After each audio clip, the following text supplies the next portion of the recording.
Hello friends, welcome back to your favorite educational channel Edu Mantra. We have been started a journey with nationalism in India. We are almost the end of the chapter, but still 3 more videos yet to be completed. Anyway, previous videos we have been discussing about the civil disobedience movement and how this civil disobedience movement was accepted or appreciated or participated by different sections of the society, which we have seen that it is, who was that? The rich peasants, the poor peasants. Now directly we are moving towards how this business class people cooperated with or supported the national movement, especially the civil disobedience movement. Without much introduction, we will be moving towards the topic how these business class people were participating in the national movement. See, when we discuss about the business class people, first point you have to keep in your mind, these people during the First World War, Indian merchants and the industrialists had made huge profit. During the First World War, these Indian merchants and the business class people had a huge profit. I hope you know why they had a huge profit. Already we have discussed in the second video how the First World War affected the national feeling and the economy of the country. If you are keeping this in your mind, or if you are well acquainted with that, you will not be having any problem to understand the first topic. During the First World War, the Indian merchants had a huge, you remember that it is when the First World War started, and what happened? The British import reduced. You remember 102 crores to 57 crores of rupees thing reduced. So when the goods ended to come from, or the reduced coming from the Britain, our own products or our own things or our own goods and services started to flourish. That means you can understand that it is when the British made products were not coming to India, our own products flooded in the market and our own people started to use our own product, and because of the Swadeshi movement and the non-cooperation movement and everything, we have seen that it is we were ready to boycott the foreign goods and the clothes and everything. So when they had decided, or when we have decided to not to use the foreign cloth and foreign things, we had one alternative, that is the Indian made or the Swadeshi products we started to use. When we started to use the Swadeshi products, our Indian dealers and the Indian business class people started to get a good profit out of this. So remember that in the First World War period, what we have seen that it is our business class people were having a huge profit in their hand. Then after having or being in the hand or having such an amount of profit in their hand, they were keen on expanding their business. So you know, this is a normal tendency. When you are having more profit, you will expand your business. You will be going for, if you are having a one shop, you have enough profit and everything, you will be thinking about the another shop or another business, or approaching or attaching to different business things to with that. You will be expanding your. So such a way, when they have got the clear profit, they were keen in expanding their business. How they want to react against the colonial policies that restricted the business activities. Now, by expanding their business, but in order to expand their business, they are having one problem. What is the problem? They wanted to react against the colonial policies. There are some colonial policies which were restricting the expansion of our business. So they want to go against these all are the restrictions which were put forward by the Britishers. You see, we are moving towards the civil disobedience movement. Why did they participate in the civil disobedience movement? That is our topic. So they were having good profit, which we have discussed, and after having the good profit, they want to expand their business. Once they wanted to expand their business, there was one problem was there. What was the problem there? There are some unnecessary restrictions from the part of the British part or British government which restricted their business. Now these people wanted to come against, these all are the policies of the Britishers. So they wanted protection against the import of foreign goods. Now they wanted to the protection of the foreign goods, the import of the foreign goods. That means, yep, plenty enough imported goods are coming and flooding in the market, which will reduce the popularity of our Indian product. The British products which are coming, they are qualitative, quantitative, and there is very cheaper than the Indian made goods. So that is why we need the first thing they wanted. What they want? They want to restrict this flow of the goods from the foreign countries. They wanted to take that it is. So protection against import of foreign goods and a rupee sterling foreign exchange ratio that would discourage the imports. They wanted to protect the value of our rupees. The money should not get devalued, or the value of the money should not go down. So they wanted to, first one, they wanted to keep up the value of our money. Second, they wanted to reduce the import from the other country. At the same time, they wanted to, that already we have discussed that it is to protect the imports. So reduce the import and keep the value of the money. So during the First World War, they were having a good profit. They want to expand the business, but in order to expand the business, they were having some problem. What was the problem? The restriction from the part of the Britishers. They wanted to fight against, or they want to come against that restrictions, and they wanted to, how they wanted to, they want to reduce the import and to keep up the value of the Indian money. Then to organize business interests, in order to keep up, in order to organize these business interests. Which all are the business interests? We can see that the protection from the high import and the keeping up the value of the money. What did they do? They have formed Indian Industrial Commercial Congress in 1920. They have made, or they have formed an industrial organization or business organization. We can see that it is Indian Industrial and Commercial Congress in 1920. And the Federation of the Indian Chamber of Commerce and Industries, FICCI, formed in 1927. So these all are the two names of this business organization. You learn like that only, you by heart it like that only. Nothing is to be, anyway, nothing is going to, sometimes if the name is asked, you keep in your mind. Otherwise, nothing about the characteristics or function or policies of nothing is going to be asked. You keep in your mind in order to protect the interest, business interest of business class people. They started to have their organization. First organization they have made, the Commercial Congress in 19, which one? Indian Industrial and Commercial Congress in 1920, and the Federation of the Indian Chamber of Commerce and the Industries in 1927. So they have formed this, and these all are the industrial or business organizations were led by great personalities like our prominent industrialists like Purushottam Das Thakur Das and the G.D. Birla. You see Birla from the beginning onwards. Now also the Birla groups are there. Aditya Birla is there. Birla groups are there. They are still in the business or in the industrial parts of our country or economy. They are also playing a major role in the economy of our country. So still, since how long they are there in this field, you can see that.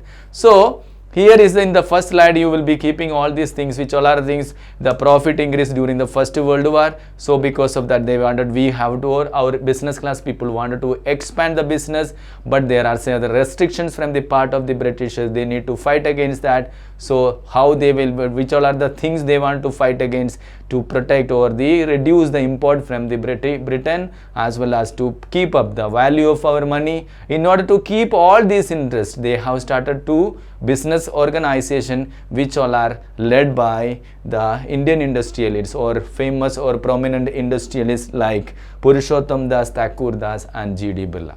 So keep this in your mind. Then we will be moving to the next points and everything in the business class people only. We have not reached to climax. Okay, still we have not yet reached how did they participate in the non-civil disobedient movement. Now we are dealing with their problems and what was the problem they were really struggling with and what they wanted at that time. Those things we were discussing. Now you can see the industrialists attacked colonial control over the Indian economy and supported the civil disobedience movement when it was first launched. We are coming towards our topic. So industrialists, so when the industrialists attacked the colonial control, so industrialists, we are going to see these all are the people or business class people attacked the colonial control over the Indian economy. These business class people and the industrialists doesn't want, or they wanted to attack this colonial rule. They were controlling the economy of the country. This economy of the country, it is our country, it is not the foreigners' country, it is not British's country. Why you are making the base of our base, economical base? It should be controlled by our people, so that it is we industrialists and the business class people were not at all happy with that. So they wanted to attack, they started to attack on the Britishers in order to bring to take over the economy of the country, and supported the civil disobedience movement. And this, by keeping all these things, they wanted to expand their business, reduce the import, keeping the value of the money, business class interests where they have made the business class organizations and everything. Then by keeping all these things in their mind, they have heard that it is in India, there is another so many people of the India is moving with a particular movement, that is the civil disobedience movement, coming against the Britishers. They are disobeying the laws, they are not at all accepting the laws, they are breaking the laws. When they have heard this, when the business class people heard this, they also were very happy to participate in the civil disobedience movement. They wanted to be the part of the civil disobedience movement. Why they wanted to be the part of the civil disobedience movement? Because they wanted to protect their own interest. We have seen that what all are the interests which they had. So they gave financial assistance and refused to buy or sell imported goods. You see, they are ready to give the financial assistance. No, the civil disobedience movement, marches, rallies, demonstration, everything were meetings and everything were organized at that time. So in order to have a meeting, rallies, demonstration and everything, you know, we need money to arrange everything. It is a very big expenditure from the part of the people, those who are organizing it. So they need money. So these business class people were wholeheartedly, they were ready to finance, they were ready to give the money, or after the marches or anything, food will be served or water will be served, money given for the flag, banners and everything. See, these people were supporting. Why they were supporting and everything, I know. I hope that you know why they were supporting.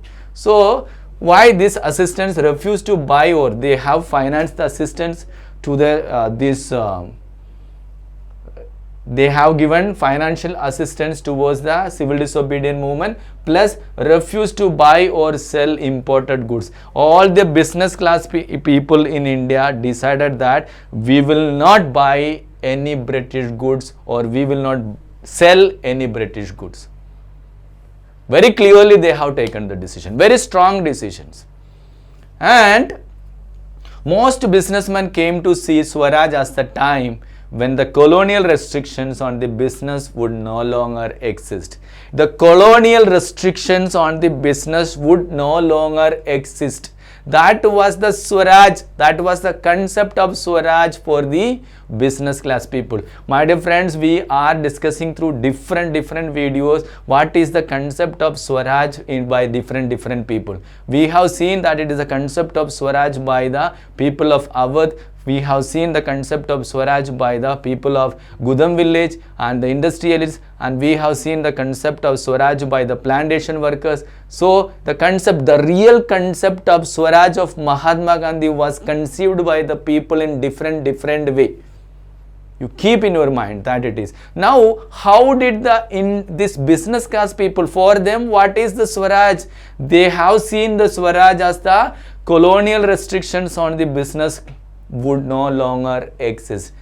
The colonial restriction, the British government restrictions on the business would no longer exist. That is the Swaraj for them. We are fighting for that. Why we are financing these all are the marches, rallies and the civil disobedience movement and everything. Why? Because we are coming against these colonial restrictions would no longer exist on the business. We need to do our business very freely without any restriction, especially the restriction from the part of the colonial people. That is why they have supported this this civil disobedience movement.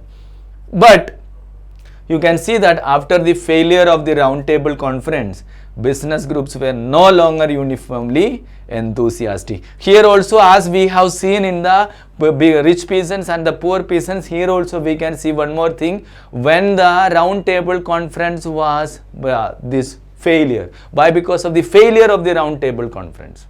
I hope you remember. Once again, I will recall your attention towards Mahatma Gandhi. After having the Gandhi-Irwin Pact, Mahatma Gandhi went to London to have the second round table conference. After reaching there, he could understand that all the negotiations broken down. He came back. The leaders of the Congress are inside the jail, and the Congress party itself is illegal, and he has relaunched the civil disobedience movement. So when he has relaunched the civil disobedience movement, these business class people were not at all happy to join with them or to support.